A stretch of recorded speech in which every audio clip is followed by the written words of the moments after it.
এটা হচ্ছে খারকোল পাতা বা ঘাটকোল পাতা, যে যেটা বলো। এটা একদিন খাওয়া হয়ে গেছিলো। আর তারপরে ছিল এর ডাঁটাগুলো। তো এর ডাঁটাগুলো দিয়ে আমি করেছিলাম চচ্চড়ি। প্রথমে এখানে একটু সাদা সর্ষে, কালো সর্ষে আর লঙ্কা দিয়েছি বেটে।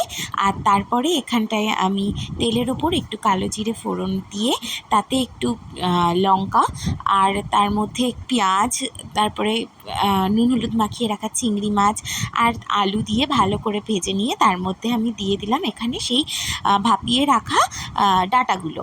আর তারপরে এখানে লবণ হলুদ দিয়ে ভালো করে এটাকে আমি ভালো করে ভেজে ভেজে কষিয়ে একদম মানে আলুগুলো সিদ্ধ হওয়া পর্যন্ত নরম করে নিলাম। তারপরে এখানে দিয়ে দিলাম আমি সেই সর্ষে লঙ্কা বাটাটা, আর এটা দিয়ে ভালো করে কষিয়ে নিচ্ছি। আর তার মধ্যে দিচ্ছি একটু চিনি। তো আমার তো এরকম বাটা বুটি এরকম টাইপসের জিনিস কচু টচু খেতে খুব ভালো লাগে। তোমাদের কার কার এই জিনিসটা খেতে ভালো লাগে আমাকে জানিও।